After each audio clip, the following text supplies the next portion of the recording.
Oh iya, Kak, boleh nggak sih kalau kita tahu struktur organisasi yang ada di Kopma sekarang itu? Oke, kalau struktur sebenarnya kita dari bawah dulu ya. Next, boleh nggak sih Kak kalau kita tahu program kerja atau kegiatan apa di Kopma? Iya, jadi ini. Kalau tadi kan sudah tak jelasin kan, bidang-bidangnya itu ada 4 bidang, yaitu ada PSDA, usaha, Hubinex, sama Rispen.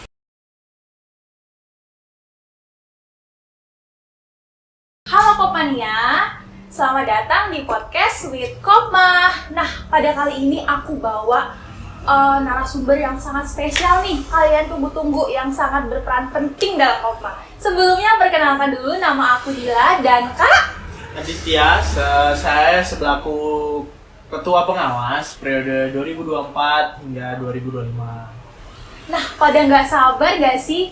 Oleh karena itu, kita langsung aja. Kak, bisa nggak sih Kakak jelasin Kopma itu apa dan visi misinya? Kalau Kopma itu kan dari artinya kan koperasi mahasiswa, memang yang pada dasarnya dulu dibentuk oleh rektorat, itu tujuannya untuk memadahi mahasiswa dalam bidang kewirausahaan.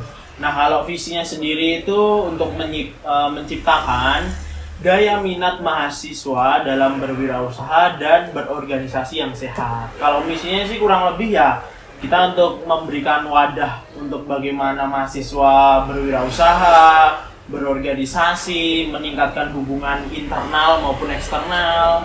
Mungkin seperti itu kurang lebih. Wah, menarik banget nggak sih guys? Oh iya, Kak, boleh nggak sih kalau kita tahu struktur organisasi yang ada di Kopma sekarang itu? Oke, kalau struktur sebenarnya kita dari bawah dulu ya. Tak jelasin dulu, yang paling bawah itu ada namanya anggota. Nah, anggota Kopma itu yang sebelum masuk kita juga harus menseleksi dulu, karena tidak serta-merta ketika jadi maba tiba-tiba harus bisa langsung masuk jadi anggota Kopma, nggak bisa.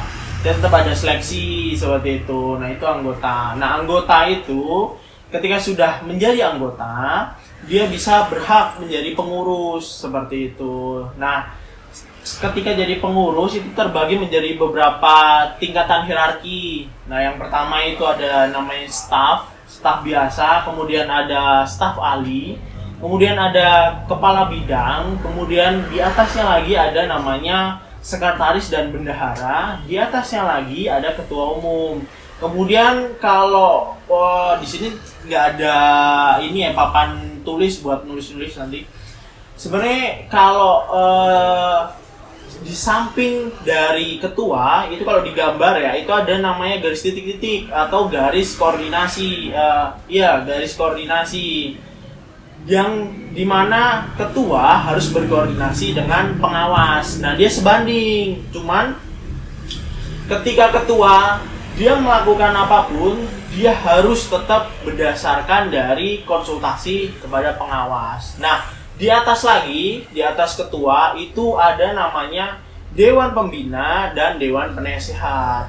Seperti itu. Nah, kalau bidang-bidangnya sendiri sih kalau di Kopma ya, itu terdapat 4 bidang. Yang pertama itu ada namanya PSDA. PSDA itu untuk pengembangan sumber daya anggota. Kemudian ada Hubinex. Hubinex itu tugasnya adalah untuk melakukan hubungan eksternal dan internal.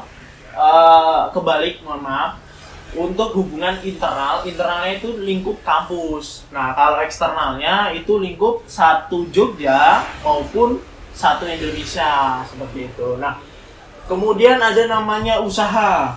Kalau di Kopma itu sendiri kan kita memang harus punya badan usaha. Kenapa? Karena kita memiliki landasan berwirausaha, maka kita tetap harus memiliki usaha walaupun status kita organisasi.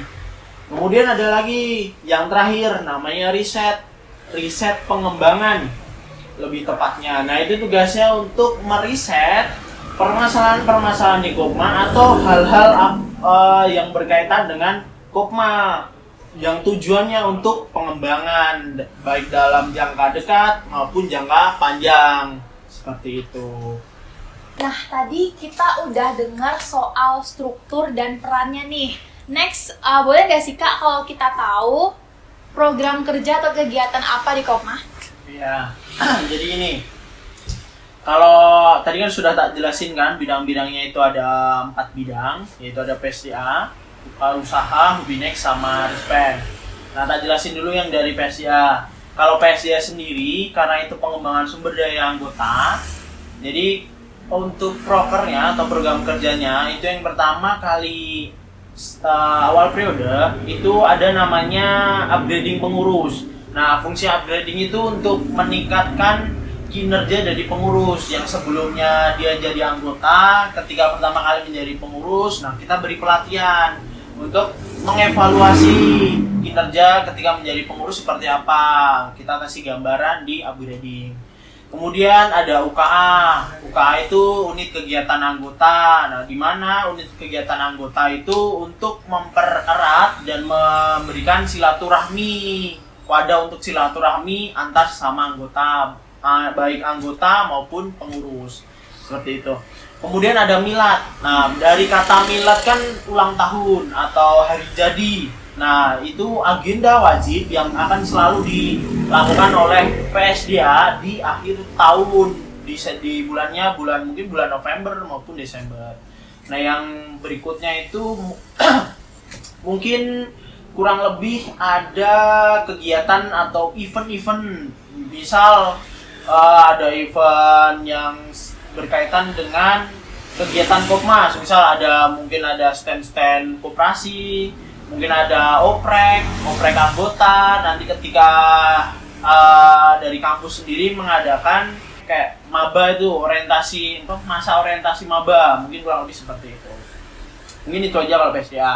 Kalau berikutnya itu Hubinex, hubungan internal dan eksternal. Nah, prokernya dari Hubinex sendiri sih kurang lebih dari namanya sendiri kan udah tahu tuh, menjalin hubungan internal dan eksternal. Nah, dari proker-prokernya kurang lebih seperti itu. Jadi kayak kita menjalin hubungan internal di lingkup kampus dengan organisasi yang ada di kampus. Kalau eksternal sendiri ya kita menjalin hubungan dengan di luar eksternal, kayak di Kopma-Kopmas Jogja, mungkin ada dengan organisasi yang menaungi Kopma-Kopmas seperti FKKMI dan HKMY.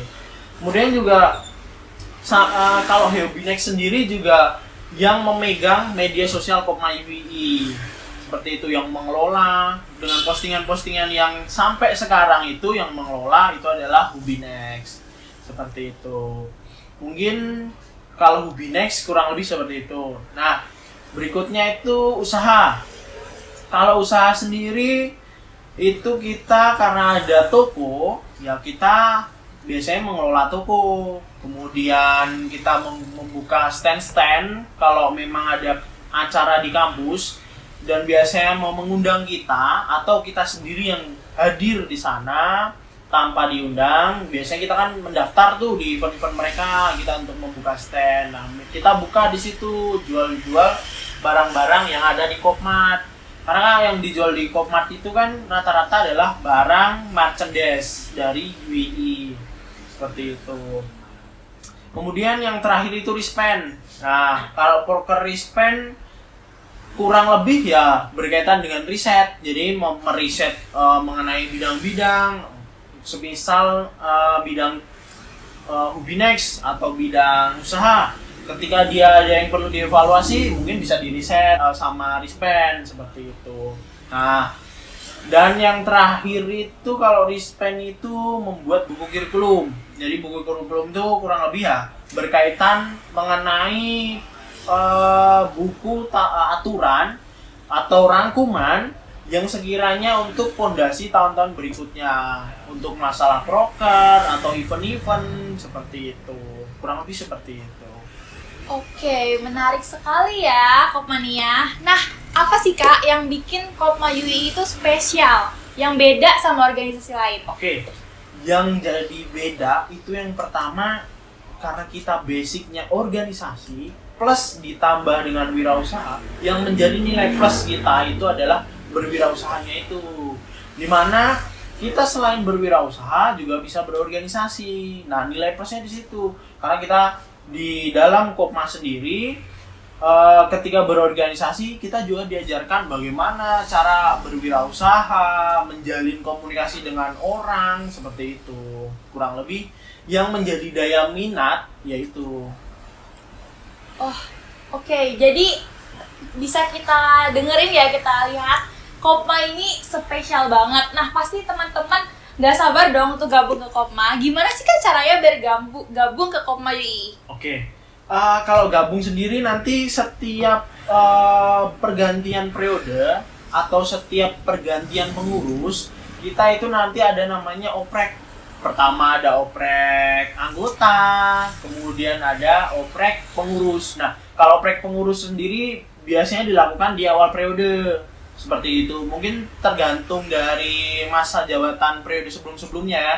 Cuman yang saya tahu itu rata-rata itu di bulan Maret sampai April, itu masa-masa transisi untuk pembukaan oprek pengurus. Nah, kalau untuk biasanya oprek anggota sendiri itu biasanya di rentang bulan 9, seperti itu.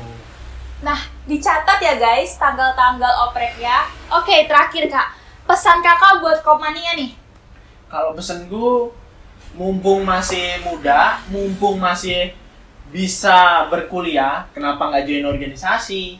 Seperti itu. Oke, terima kasih kepada Kopmania yang sudah menonton kami. Sampai jumpa di podcast with Kopma berikutnya dengan narasumber-narasumber menarik pastinya. Bye-bye!